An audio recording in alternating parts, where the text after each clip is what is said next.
Well, good afternoon, everyone. My name is Jerry O'Brien. I'm the editor for the Bulletin, Central Oregon's daily newspaper, and I really want to thank you all for being patient and for being here today. Let me lay out this issue as succinctly as possible, and then we'll get to introduce our panel and have some Q&A. Quickly, more than 63,000 Oregon businesses received Paycheck Protection Program loans this year. The PPL loan is designed to provide direct incentive for small businesses to keep their workers on payroll during the COVID-19 pandemic. As you know, these loans went beyond saving payrolls. In many cases, they saved entire businesses from closure and bankruptcy. Today, many of the PP loan recipients are beginning to realize that the expenses paid from the proceeds of these loans are viewed as non-deductible by the IRS. That is, that the money most firms thought came without strings attached are still responsible for taxes on that money as income. If Congress fails to act quickly, many PPP loan recipients stand to have as much as 45% of their loan proceeds taken back when the 2020 federal and state income taxes are filed this spring. For example, a firm that received $2 million in loan in a PPP loan may be responsible for paying up to $400,000 in taxes. That is a double whammy for most businesses. This is not logical, nor does it seem to have been Congress's intent to have such a large portion of the PPP funds reclaimed by taxes in the same tax year. So that is the issue. With us today are panelists Senator Ron Wyden, Senator Jeff Merkley, Representative Greg Walden, and Representative Kurt Schrader. And Senator Wyden, I would like to start with you to maybe get some of your impressions of the loan program, how it worked, and what Congress can do now to alleviate this issue with the IRS taxes. Thank you. Jerry, thank you for doing this. And to Daniel, I'm going to sprint through my, 120 seconds. First, I think we have seen that the pandemic has fractured our state's small business backbone. And I had this fall town hall meetings. They were virtual, but I did it in Central Oregon at the college, in Eastern Oregon at the EO, and then I walked down the business district, and I could just see the pain and hurt as I went from business to business. Now, I'm Oregon's guy on the Senate Finance Committee, which has jurisdiction over taxes, so we're front and center in the debate that you just described. And to me, the fact that Congress has paid out PPP funds in forgivable PPP loans is no excuse for not passing additional small business relief legislation. I'm the lead sponsor in the Senate with Senator Charles Grassley, Republican from Iowa, to make these funds deductible. And I don't think the United States Congress should go home for the holidays without getting this essential small business relief to our small businesses. Now, we're up against the Internal Revenue Service's determination against us. And I think I'm just going to wrap up by way of saying that the IRS's determination on PPP loans, which says they are not deductible, makes no sense. The Congress ought to realize how serious the hurt is among our small businesses, and even by Washington, D.C. standards, for Congress to provide help on the front end, only for it to be taken away by the Treasury Department on the back end is moronic. Last sentence is a little hopeful. We are having negotiations right now on this and other essential issues. I'm just giving you my opinion. I think if we took a vote in the Congress today on this issue right now, we would prevail and our small businesses would get this deductibility, which is so important to their surviving. Unfortunately, as Senator Merkley will tell you, we're not voting today. So we got a couple more days to go, but I just want you to know I'm all in. I'm Oregon's guy on the Senate Finance Committee, which has jurisdiction over this, and I'm pulling out all the stops to make sure this deduction is available before anybody goes home for the holidays. Great, Senator. Thank you so much. Senator Jeff Merkley, your take on this issue. Well, thank you first to everyone who organized this Small Business Summit and to everyone who's participating in it. It's been such tough times, small businesses collapsing all over the country. Really the heart of how Congress responded was the Paycheck Protection Program. And then we were working to be able to have the loans converted into grants. So great. And then we find out that, as Senator Wyden so aptly put it, what is handed out with one hand is taken aback by another, by the taxing department of the federal government.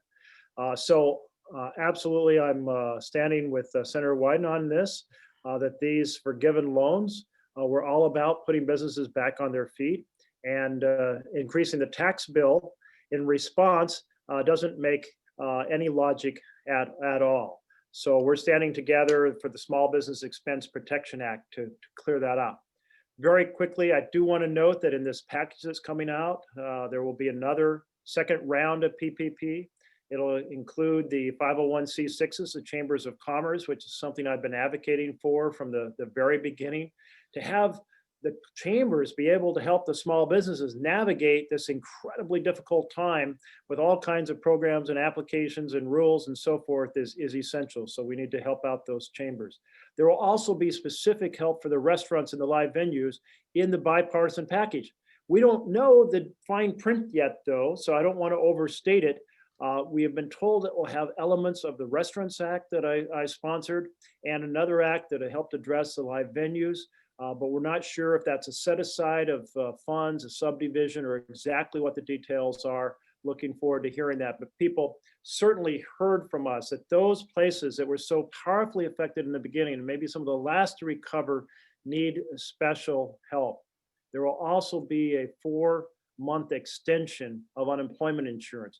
And by the way, what Senator Wyden did in getting that extra $600 per week was a powerful factor that should, special chapters should be written in the books of helping the economy recover from the ground up, helping people be able to pay their mortgage, their utilities, be able to pay their rent. And what we'll have this time around, we think, if this holds up, this bipartisan vision holds up, would be the 16-week extension with extra government payments. There's a lot more in the bill, but those on healthcare, housing, education, broadband, transportation, but those testing and tracing, vaccines, distribution of vaccines, but the provisions I've just mentioned, the main ones affecting small business. And I hope we can get this done this week, but it's been 7 months since the House passed the HEROES Act, and Senate hasn't got it done yet. So, but we cannot leave here and leave people with provisions that will impact them the day after Christmas without setting things right. So we've got to get the bill passed in some form. Okay, thank you, Senator Merkley. Representative Greg Walden, are you there? Would you kind of give your 2 cents worth on this issue? Yeah, sure, Jerry. I thought your editorial was spot on this issue. I know how important this is to newsrooms all across Oregon and small businesses all across Oregon. Look, it was never our intent to prevent businesses from deducting their expenses if they got a PPP loan/grant. But apparently we weren't clear enough in the statute when we rushed it through to give the IRS clear directive here. And so we need to clean it up, and it needs to happen soon, and it needs to happen now. And I think as both senators said, there's broad bipartisan support for it. And I'm certainly in that camp and have been all along. Second, I would point out that from a fiscal standpoint, it has literally no impact to allow businesses to deduct their expenses the way the government does its accounting, because the government's already factored in that businesses would take these deductions. So the Joint Tax Committee that reviews these things has told the Congress that it has no fiscal impact. So it doesn't technically cost us anything to do the right thing. And we all know businesses are suffering. I was a small business owner for 20 years. I remain in close contact with businesses from one end of the state to the other, and they are hurting, no doubt about it. Some have gotten through this better than others. Some have actually paid back their PPP loans because their markets turned around. But in many cases, they're really struggling to survive, especially in the hospitality industry. And so I can think of no more fair, clean, and direct way to help a small business than to let them go ahead and deduct the expenses they have. It seems pretty exquisite way to handle it, and a thoughtful way to handle it. And look, we all know people need more help during this pandemic. I was in the Oval Office when the president signed the CARES Act into law. I was there when Treasury Secretary Mnuchin made clear he would roll this program out through our community financial institutions, banks and credit unions within a week to 10 days, and he did. We've never seen a program implemented this big, this quickly, with as few sort of problems as this program was implemented, the PPP program. And so this is one Congress has to fix. It's up to us. We need to get it done. Great. Thank you, Greg. Representative Kurt Schrader, how about your opinion of this issue? Well, thank you for having me. I represent the Central Willamette Valley and Central Coast. I've been a small business owner for 30 plus years as a veterinarian and small farm owner. So this issue is near and dear to my heart. It's just so important to get taken care of. As the senators alluded to, the PPP program was probably the centerpiece, along with the unemployment provision of the CARES legislation, to keep Oregon alive, keep our country alive, keep small businesses and families taken care of. Greg's actually pretty nice about this. It was crystal clear in our legislation that it was not supposed to be taxable. That is a total mission creep by our friends in the Internal Revenue Service. So I think it is appropriate, as everyone has said, to pass legislation, make it even more crystal clear to the IRS that this stuff is not supposed to be taxable. We're trying, as alluded to, come up with another COVID light package here at the end of the year. I've been working very hard with my bipartisan problem solvers group in the House and a group of bipartisan senators to see if there's another package, much smaller, that we could put together that extends the PPP program, adds a little bit of money, but frankly uses some of the money that has not been used yet. Make sure that the loans, frankly, are not taxable. We're trying to make sure that there's basically loan forgiveness for loans under $150,000. You don't have to go through the rigmarole and all the special accounting that most small businesses don't have an army of accountants or lawyers to do. And make sure that it's targeted to really small businesses, those businesses with less than 300 employees, so that we can do the maximum benefit for those that really, really need it. And there's even a carve out for community banks and credit institutions, small financial institutions that really are, I think, the nuts and bolts providers for loans for a lot of our small businesses out there. So keep your fingers crossed. We got our hands full in the next few days here in Washington, D.C. Hopefully be able to deliver the goods for you guys back home here in Oregon. Great. Thank you so much. We want to go to the attendees who have questions and have some stories about their issues with the PPP grant program. I want to start with Michael Lalonde, who's the head of Deschutes Brewery. He has another meeting to go to at 1 o'clock, and so I wanted to get his question in first, if we could. Michael, if you're there, could you please unmute your microphone, of course, and if you have a video. We'd appreciate it if you clicked on your video as well. Thank you, Jerry. Hi, my name is Michael Lalonde, the president and CEO of Deschutes Brewery. As you can imagine, not only is our business, but our industry has been severely impacted by the closures, which we completely understand. The closures that have happened in Oregon, in Bend specifically, and in Portland. In the course of about a 2-week period starting on March 16th, we went from just under 500 co-owners I say because we are a family and employee-owned company, but 70% of our co-owners were furloughed. We went to just under 150 people working for our company. Luckily, we were able to come out of this, but with the restrictions that were in place at every one of our venues, we've had a hard time. Our pubs can't make money at 30% of the business that they did before in Portland, and about 55–60% of what it was in Bend. So it's been a dramatic impact on our business. On top of all of that, we sell a lot of our beer to other restaurants and pubs, as do all craft breweries, and that essentially went away. And we had to actually take those kegs back at a cost of about $600,000 to us to bring fresh beer to the restaurants and bars when they could open. Now, of course, we follow strict safety protocols, and we've always done that. But we've had 2 people test positive in our Portland pub. In both instances, we shut down for 14 days. We felt it was the right thing to do to make sure that our customers, our employees, and the community remains safe. So one of the questions I've had, and I think Senator Wyden already heard my request, is there any relief for aging kegs in the marketplace? We've shut down for just about a month again in Oregon. Our 2 operations are in the extreme, extreme danger or whatever Governor Brown is calling it. So we have been limited to just take out beer, take out food, and the amount of beer that we're selling for restaurants and pubs has essentially gone away again. So we're going to have to deal with that additional inventory out in the trade again.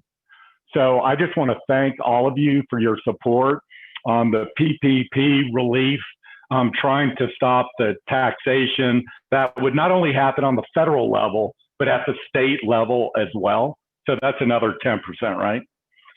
Here in Oregon, 9.9% is our highest marginal income tax rate. I want to thank you for that support. Thank you for your support of Kaboomtra. That's something that has to be extended permanently, I think. And if I can help in any way, we're trying to contact all of our friends in Kentucky because I think that'll make a difference. So thanks again. Jerry, can I just respond real quickly? Sure.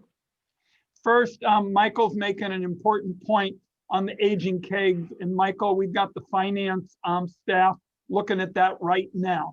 2, I think we can give you a little bit of good news this afternoon. I think we are going to get into the end of the year package. Again, it's not certain, but today, the reduction in excise taxes that you've been talking to me about and that I'm the lead sponsor of. The third point I would mention is Senator Merkley and I have been ringleaders in the effort because we know small business is being hit so hard by the coronavirus to get more money to Oregon for testing and tracing and the like so that your small businesses can combat the 3 viruses. So aging kegs, lower excise taxes, and then help with respect to the health issues for small business. You know, you're a big business, you can handle some of this, not if you're a small brewery. So that's what we're working on in the Senate. Thank you for your support. I'll just add that the Restaurants Act would have provided a lot of help because it has $120 billion in grants.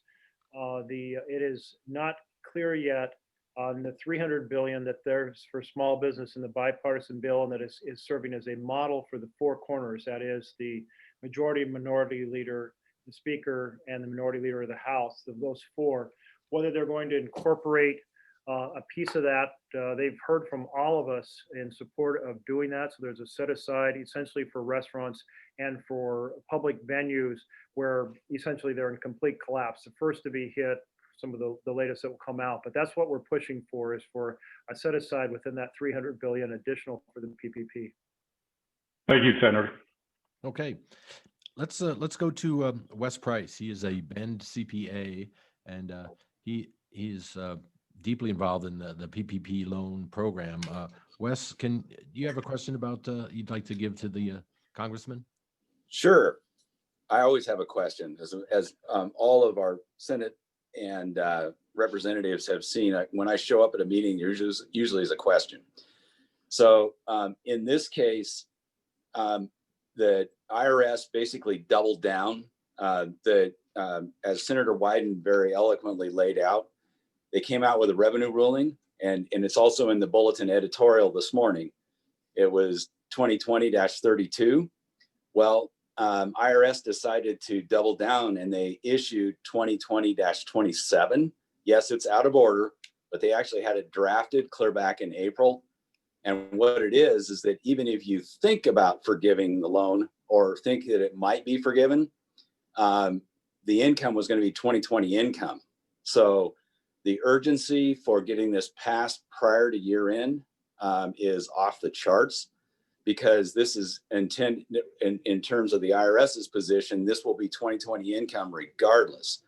So the question I actually have is, if Congress gets into another stalemate rolling into Christmas, is there any way to be able to make this provision for deductibility of these expenses retroactive if you end up passing it in January instead?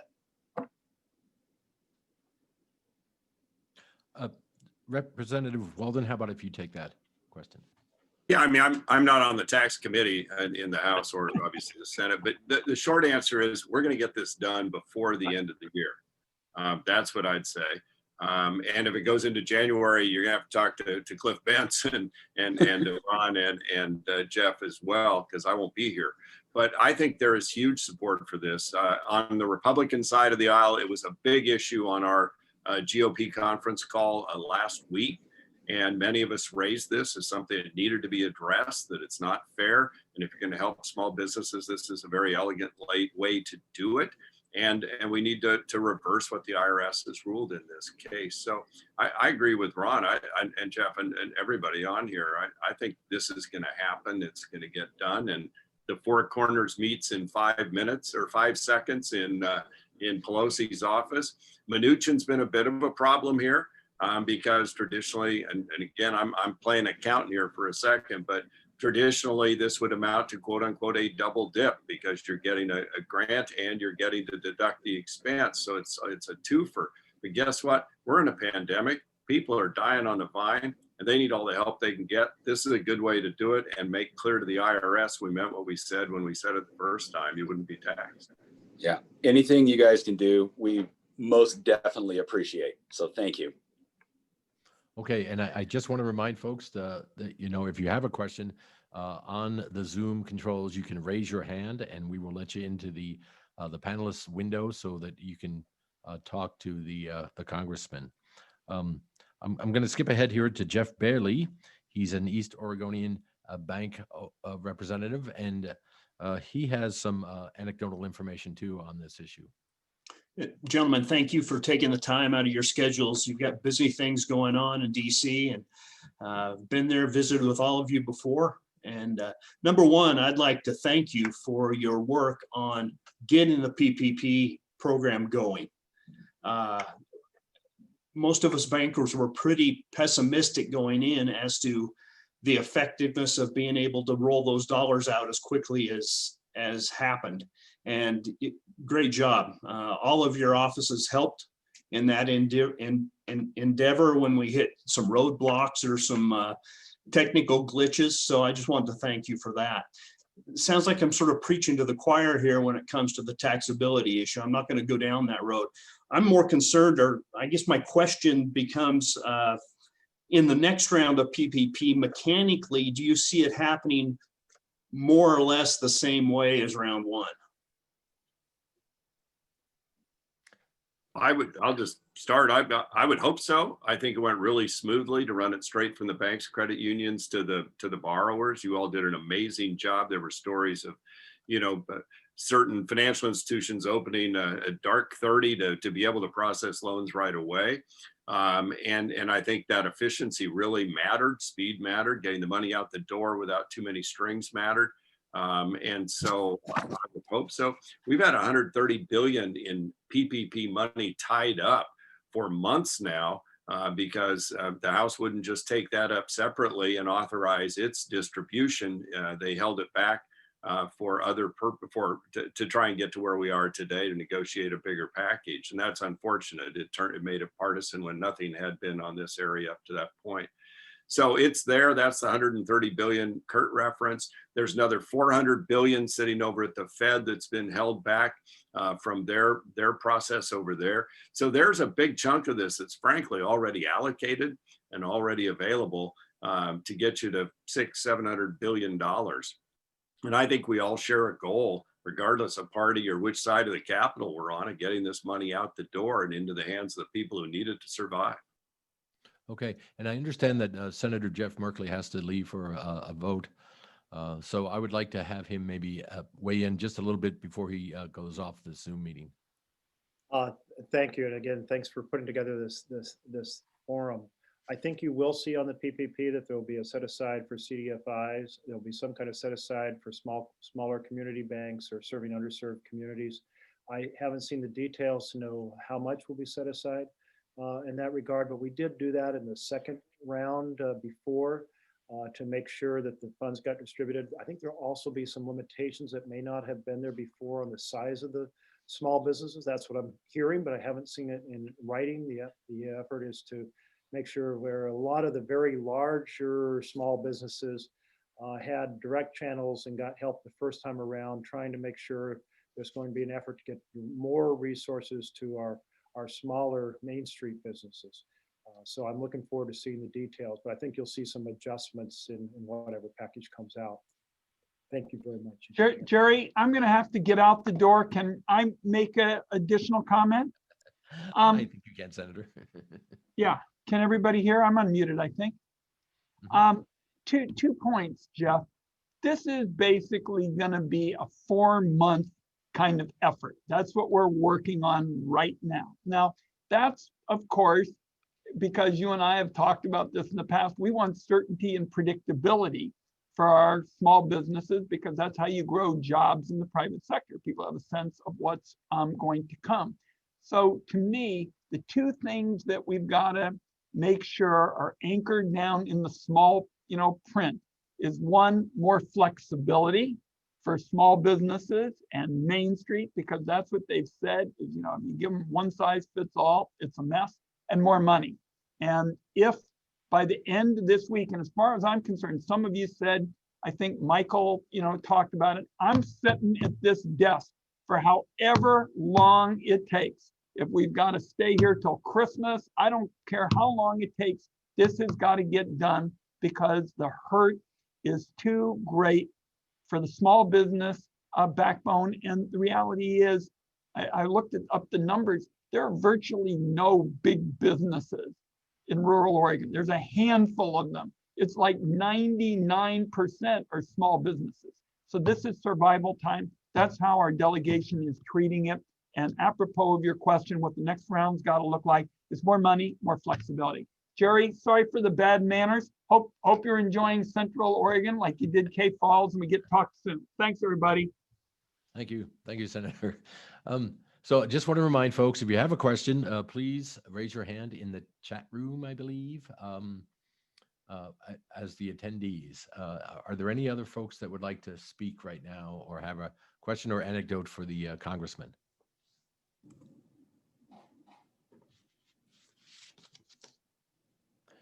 If not, I would like to ask this question, if it's possible.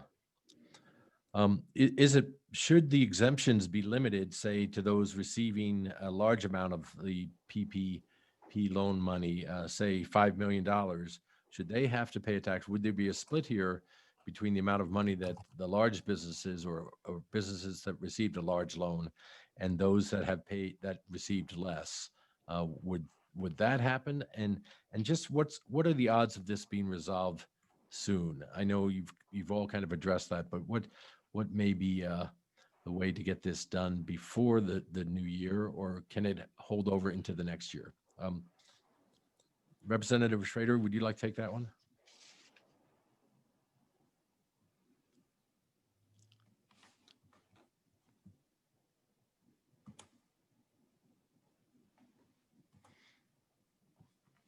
There you go. Can you hear me now? Sorry about that. After all these conversations, I think we'd be experts at this. I have not heard any discussions that would differentiate between larger businesses and smaller businesses with regard to the tax deductibility. And I think that's appropriate. There are a lot of employees at these bigger businesses that are going to be affected and possibly unemployed if that is not taken care of. So haven't heard anything along those lines. And I think our intent, as I alluded to in my opening remarks, and you've heard from all the senators and Congressman Walden too, I mean, that was a clear intent on all our parts. This is a pandemic, for goodness sakes, and you're struggling to pay your bills as it is, even with the PPP program, and no assurances that, this epidemic's not going to go for a little bit longer even yet. So we need to make sure they're all taken care of. I actually feel I'm part of a negotiating group with Ms. Pelosi and Mr. McConnell. We're in conversations with them daily. Been pretty intense over the last week or so.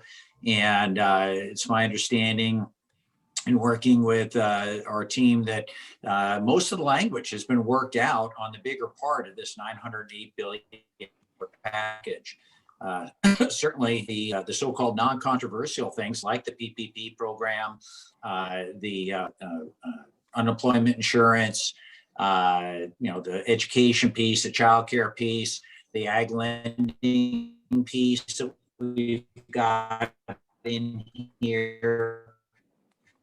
All that and all their legislative language is argued by that does not appear to be that controversial.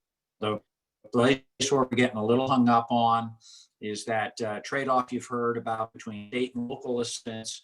Democrats are pushing very hard, some Republicans, and then the liability provisions where the Republicans are pushing that very hard, and some of us Democrats that actually have business background.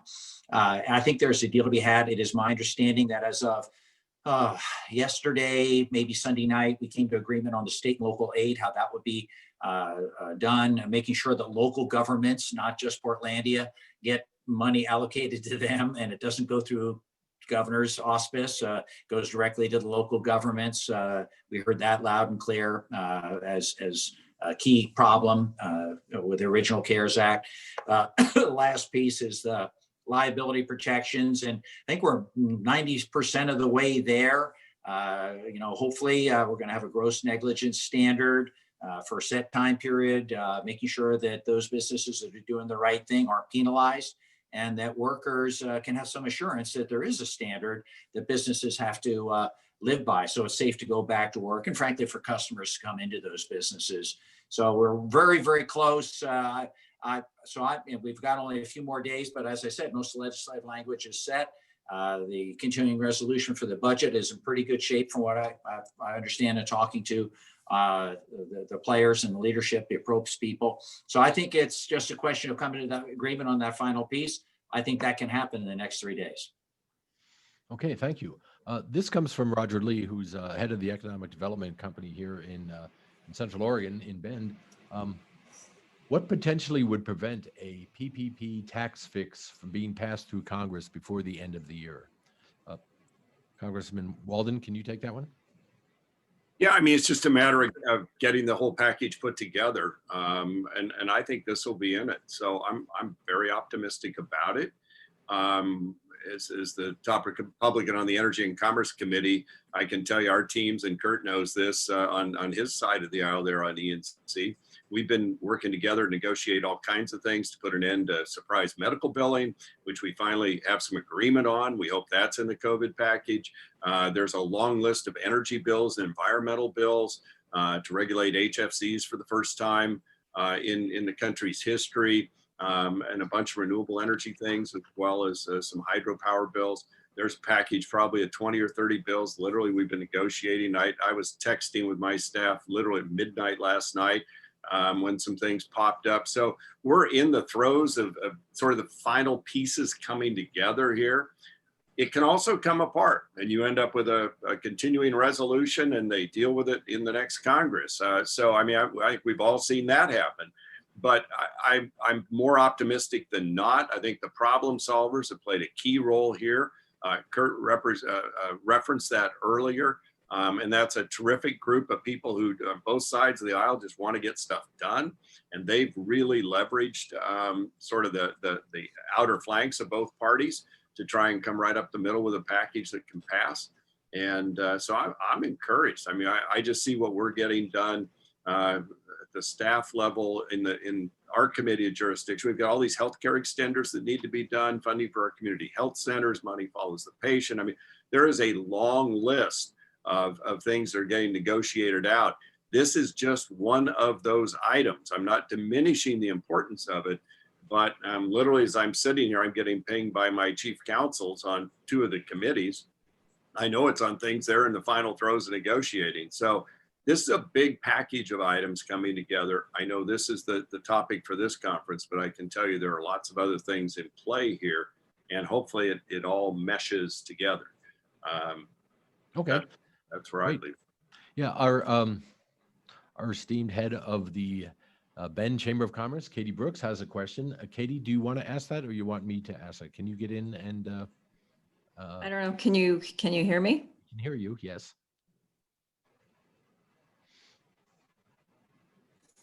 Well, we could hear you. In regards, great. My question is in regards to landowners, landlords. So a lot of relief has been given as appropriate to folks, both residential and commercial property for rent relief. What we're finding are a lot of those commercial and residential landowners and operators also are suffering some consequences, and wondering if Congress is taking that into consideration in this next package.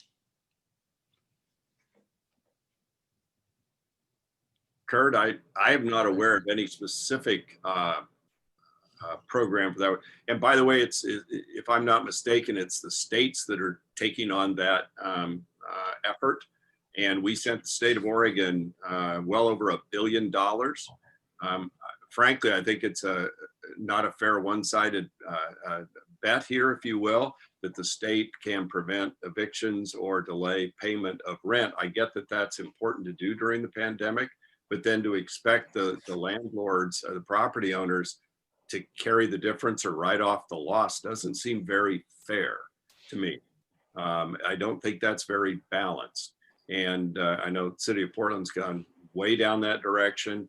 I would hope the state, if they're going to tell landlords you're not going to get paid your rent, and maybe never, when you look at the amount of backlog of rent payments, I don't know how some people would ever catch up. This is setting up another big problem down the road. I guess all I'd say is I tend to agree with Representative Walden.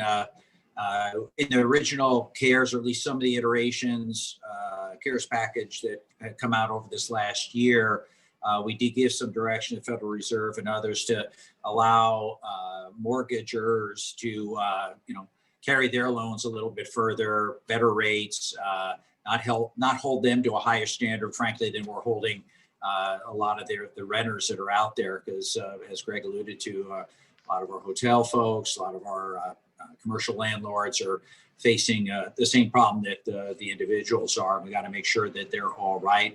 I think part of the reason we have rental assistance in this package, but it is much scaled down. I think part of the reason behind that is to try and make sure folks know that this is not total forgiveness of rent. This is just forbearance, and they're going to have to pay at some point. Up until very recently, I don't know what's happened with this surge, might be a little worse.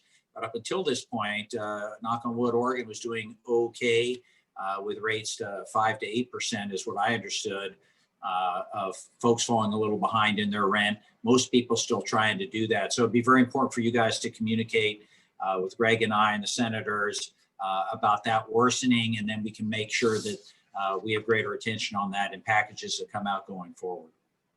Thank you. And Representative Schrader, if I could also say thank you for mentioning giving direct access to municipalities' jurisdictions of this funding coming up. We have found the delay from going through the state and into the hands of businesses has been significantly impacting their ability to survive. Our chamber distributed 1.3 million on behalf of the city of Bend and Deschutes County Pass-Through CARES Act. We got it out the door in 4 weeks. From the time we vetted a list of, we had $4.5 million in requests and over 250 people who applied, and we got it into their hands. And we couldn't, it would be great to be able to do that. In January, it's going to be even more urgent to get it into their hands as quickly as possible. So whatever barriers are in the way between where the money's coming from and where it's supposed to go, the better off for everyone. Absolutely. I would join. Go ahead. Yeah, I would just join with Kurt on this issue of the distribution of the funds to local governments. I know when I voted for the CARES package, I fully anticipated that money a portion of it would go to the state, but a big portion of that would go out to our local local governments. And frankly, very disappointed at how slow the state was to adopt that view and how much the governor and others pushed back. I had regular conference calls with the county commissioners in my district explaining what the law said and did, and they got a lot of pushback from Salem. Finally, some of those funds have come through. But as you can see, even with the suit, I don't know the details of it on the marijuana funding that Deschutes County has now filed. Boy, once Salem gets their hands on the money, it's pretty tough to pry it out of them. So Kurt, I'm sorry, I think I cut you off on that. It's okay. Let's move on to another question. This comes from Anthony Georger, our CFO for EO Media Group. Anthony, can you get on here with video and audio, or shall I read the question?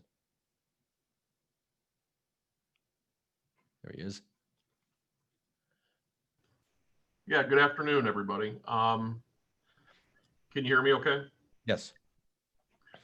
Yes. So I guess I wanted to follow up on a question that Wes Price had asked, and I don't know that we got a complete answer. Sorry, Congressman, but I wanted to know if indeed, unfortunately, things do break down, because that does happen from time to time in Congress. Would a new Congress in January of 2021 be able to retroactively adjust the 2020 tax year impacts for the PPP loan recipients? Would there be an opportunity to go back in time and to address this issue just in case things don't come together by Christmas time? I believe there would be in terms of a tax reduction. Usually retroactive tax law is not something people seek because it's usually in the sense of raising taxes after you've already accounted for your tax year. But I would think there'd be a way to create a credit or a deduction or something to give relief. Tell me what this means to the EO Media Group. Did you all do PPP loans, and what impact would this have on your business? Well, yeah, we're definitely one of many of the recipients here in the state of Oregon, and this was absolutely vital to our business. As I think a lot of folks experienced in the March to June timeframe of 2020. It was a very, very scary time to be in business everywhere. And for us, our revenues dropped by, probably somewhere between 25 and 40% in that period. And the PPP loan was absolutely vital to us, not having to cut a lot of our staff. Yeah. And it was also vital to us, frankly, that we get most of that returned in the form of a grant and not have to pay it back for our future cash flow.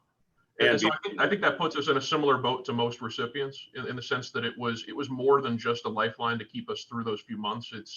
It's actually become vital for our future as well.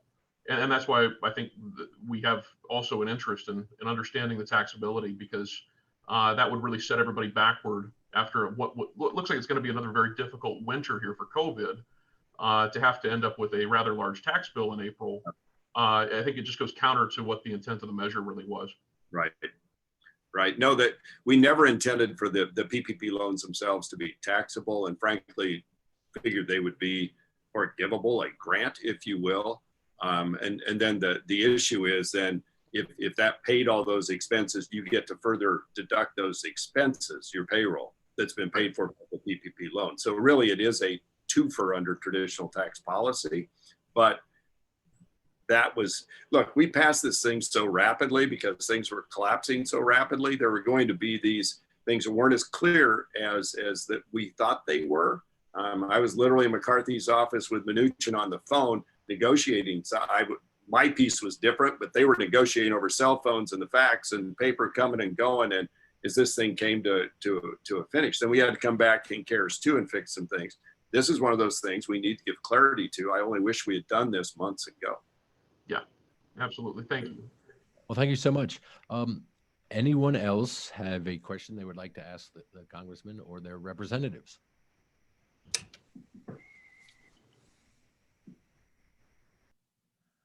Seeing none, I would ask the two congressmen if you would like to just wrap up a little bit about this, and of course, Congressman Walden, congratulations on your retirement. I hope you enjoy that as well.